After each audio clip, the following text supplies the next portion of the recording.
कल के अव्यक्त महावाक्यों में हमने सीखा कैसे दिव्यता, दिव्य बुद्धि अदिव्य को भी दिव्य बना देती है। दिव्य बुद्धि कहाँ तक है ये चेक करें। जितनी दिव्य बुद्धि होगी हमारी, उसकी निशानी है सहज रूप से सफलता प्राप्त होती रहेगी। हर कार्य दिव्य अलौकिक अनुभव होगा, साधारण नहीं।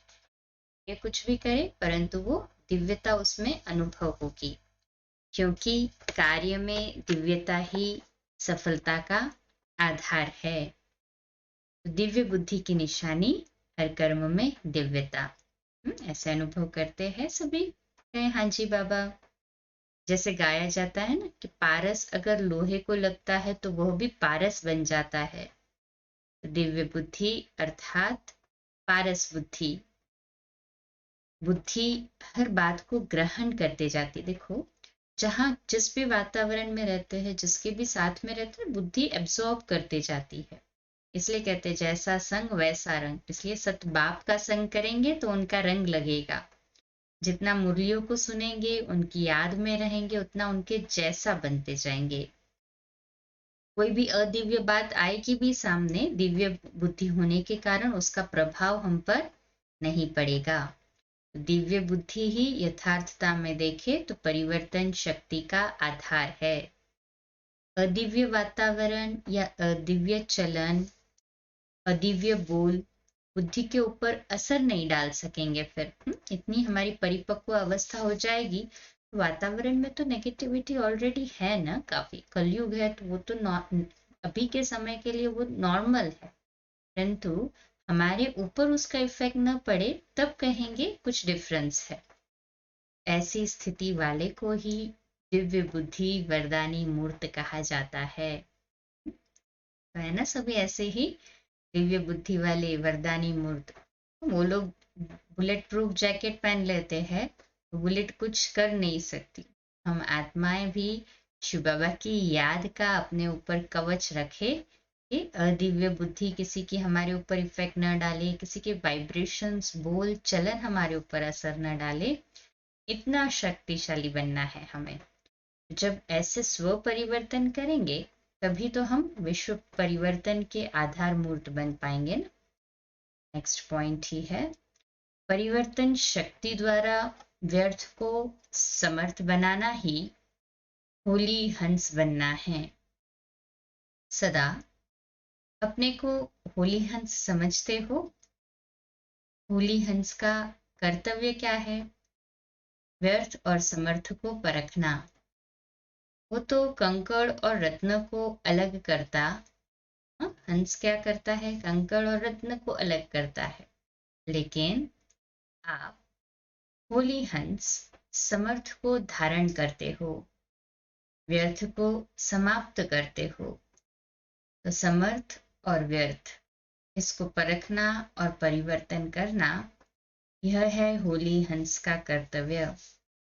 सारे दिन में व्यर्थ संकल्प, व्यर्थ बोल, व्यर्थ कर्म और व्यर्थ संबंध संपर्क जो भी होता है, उस व्यर्थ को समाप्त करना, यह है होली हंस। कोई कितना भी व्यर्थ बोले, लेकिन आप व्यर्थ को समर्थ में परिवर्तन कर दो। व्यर्थ को अपनी बुद्धि में स्वीकार नहीं करो। अगर एक भी व्यर्थ संकल्प, व्यर्थ बोल, व्यर्थ कर्म स्वीकार किया तो व्यर्थ, एक व्यर्थ भी अनेक व्यर्थ को जन्म देगा, क्योंकि अंश से ही वंश आता है ना। एक भी व्यर्थ संकल्प मन में आया, बुद्धि में चला, उसमें फिर अनेक व्यर्थ संकल्प समा जाएंगे। सोचो कितना बोझ चढ़ जाएगा। एक व्यर्थ बोल भी स्पर्श हो गया, वह अनेक व्यर्थ का अनुभव कराएगा, जिसको आप लोग कहते हो फीलिंग आ गई। एक व्यर्थ संकल्प की फीलिंग आई तो वह फीलिंग को बढ़ाएगी। किसी ने कुछ कहा, हम उसको अपने मन पर ले लेते हैं। उसने कह दिया, बात हो गई, और हम ये कहते कि नहीं, उसने ऐसा मुझे कैसे कहा, मैं ये बात जिंदगी भर नहीं भूलूंगा। हम अपने ही मन को कमांड दे देते हैं और फिर उसके ऊपर कितना व्यर्थ संकल्पों की लाइन चलती है, कितने समय तक चलती है। खुद को ही बोझिल महसूस होता है, खुद ही डिस्टर्ब हो जाते हैं। वो व्यक्ति तो बोल के चले भी गया होगा और हम उस बात को पकड़ लेते हैं और डिस्टर्ब होते हैं। तकलीफ किसको होती है? हमें ही होती है ना। पर फीलिंग और आती है और तकलीफ होती है। इसलिए फीलिंग प्रूफ बन जाए। कोई भी व्यर्थ बात हमारे काम की न हो ना, उसे सुनना ही नहीं है। चाहे हमारे बारे में, चाहे किसी और के बारे में कोई भी व्यर्थ बात कह रहा है तो वहां से किनारा कर लो। बाबा ने कान दो किस लिए दिए? इसलिए तो दिए। एक कान से अगर कोई कह भी देता है तो तुरंत निकाल दो। इसलिए व्यर्थ की पैदाइश बहुत फास्ट होती है, चाहे कर्म हो चाहे क्या भी हो। एक व्यर्थ बोल बोलेंगे तो उसे सिद्ध करने के लिए कितने व्यर्थ बोल बोलने पड़ेंगे। जैसे लोग कहते हैं ना, एक झूठ को सिद्ध करने के लिए कितने झूठ बोलने पड़ते हैं। तो व्यर्थ का खाता समाप्त हो जाए और सदा समर्थ का खाता जमा होता रहे। वो व्यर्थ आपको दे, लेकिन आप परिवर्तन कर समर्थ धारण करो। इतनी तीव्र परिवर्तन शक्ति चाहिए। जैसे आज की साइंस व्यर्थ को कार्य में लगाकर अच्छा बना देती है। कई वेस्ट चीजों को बेस्ट में परिवर्तन कर लेते हैं। आपकी रचना इतना फास्ट परिवर्तन कर सकती है। जैसे देखो, खाद होती है ना, तो खाद बुरी चीज है, लेकिन पैदा क्या करती है? खाद गंदी है, लेकिन जब फूल पैदा होता है खुशबू वाला होता है ना, या बदबू वाला होता है। इतनी भी गंदी बदबू वाली खाद हो, परंतु फूल तो खुशबू वाला ही होता है। ये प्रकृति से हम सीखे। तो खाद में परिवर्तन करने की शक्ति है ना, स्वयं कैसी भी है, लेकिन पैदा क्या करती है? फल फूल सब्जियां। तो आपकी रचना में कितनी शक्ति है, तो आप में उससे ज्यादा शक्ति है ना। वो गाली दे और आप उसको फूल बनाकर धारण करो। गुस्सा करे, आप उसको शांति का शीतल जल दो। यह परिवर्तन शक्ति चाहिए। होली हंस का यही कर्तव्य है। ऐसी जीवन बनी है। बनी है सभी की ऐसी जीवन। बाबा पूछ रहे हैं, कहें हाँ जी बाबा, बनी है तो। या कहेंगे क्या करे, बोला ही खराब ना, किया ही बहुत खराब, है ही बहुत खराब। लेकिन खराब को ही तो अच्छा बनाना है। Double underline. अच्छा, अच्छे को तो अच्छा नहीं बनाना है। हाँ, अच्छे को तो अच्छा क्या बनाएंगे, परंतु खराब को अच्छा बनाना है। अच्छे आए थे या खराब आए थे? बाप ने अच्छा बनाया ना। बाप ने तो हमें अच्छा ही भेजा था सत्यों की दुनिया में। खराब बने तो अच्छा बनने का पुरुषार्थ करना है। बाबा ने तो अच्छा ही बनाया ना। यह कहा कि बहुत खराब है, इनको अच्छा कैसे बनाऊं, सोचा, बना दिया ना बाबा ने। तो बाप ने आप सभी को बुरे से अच्छा बनाया और आप बुरी बात को अच्छा नहीं बना सकते? बना सकते हैं ना, हाथ ऊपर करें। बुरे का प्रभाव आपके ऊपर पड़ जाता है, वायुमंडल ही खराब हो जाता है। यह होली हंस का लक्षण नहीं है। कैसा भी वातावरण हो, कैसी भी वृत्ति हो, कैसी भी वाणी हो, कैसी भी दृष्टि हो, लेकिन होली हंस सबको होली बना देते हैं। सदा यह पावर रहे और सदा इस तीव्र गति के परिवर्तन की करने की विधि आ जाए तो क्या बन जाएंगे? फरिश्ता बन जाएंगे। फरिश्ता इसके प्रभाव में नहीं आता, अपना कार्य किया और वो चला। फरिश्ता कभी किसी विघ्न के वश नहीं होता, न विघ्न के न व्यक्ति के। तो होली हंस अर्थात फरिश्ता सेवा की और न्यारा। ऐसी स्थिति सदा है। पहले होली हंस बन गए हो या बन रहे हो? बन गए ना सभी ऐसे होली हंस? कहें हाँ जी बाबा। बाबा पूछ रहे, नहीं बने तो कब तक बनेंगे? कोई टाइम की हद भी तो है या नहीं? हाँ, अगले साल भी यही कहेंगे, हाँ बन रहे हैं, नॉलेजफुल तो बन गए हो ना। जब नॉलेज है कि मुझ होली हंस का कर्तव्य क्या है, तो नॉलेज की शक्ति से परिवर्तन नहीं कर सकते हो? कर सकते हैं ना, हाथ ऊपर करें। दूसरे साल भी यह नहीं कहना कि बन रहे हैं। तीव्र पुरुषार्थी का लक्ष्य ही होता है अब, और ढीले पुरुषार्थी का लक्ष्य होता है कब। तो तीव्र पुरुषार्थी हो ना सभी? कहे हाँ जी बाबा। बाप दादा तो सदैव हर आत्मा में श्रेष्ठ भावना रखते हैं कि करने वाले हैं, इसलिए इस श्रेष्ठ भावना को प्रैक्टिकल में लाना होगा। अब करना ही है, होना ही है।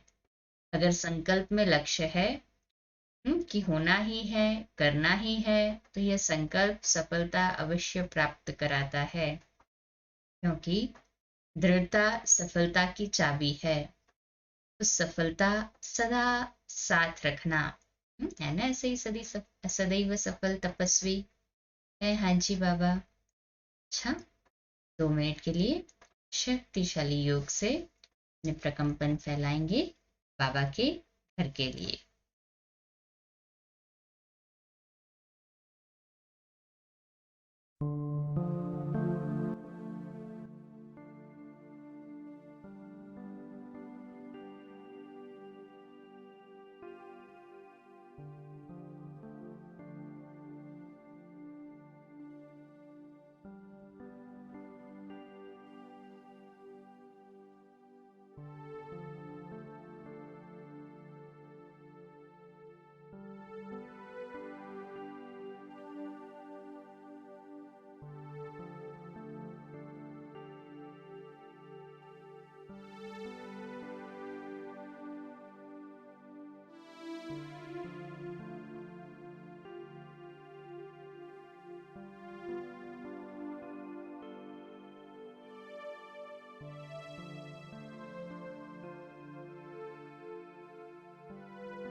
अच्छा, ओम शांति। कल सुबह लाइव अमृत वेला मिलेंगे 3:30 से 4:30 और 4:30 से 5 मुरली के लिए। 3:30 से 4:30 मेडिटेशन योग और 4:30 से 5 मुरली, और रोज की तरह रात्रि क्लास 8:45 बजे। आज रात्रि सोने से पहले बाबा को सच्चाई से बता दे कि हम कितने परसेंट में आज सारे दिन स्वयं को सहज योगी अनुभव करते रहे। चलते फिरते उठते बैठते बाप के संग रहे सहज योगी कितना प्रतिशत महसूस किया? कहेंगे ना सभी? कहें हाँ जी बाबा। अच्छा, ओम शांति, शुभ रात्रि।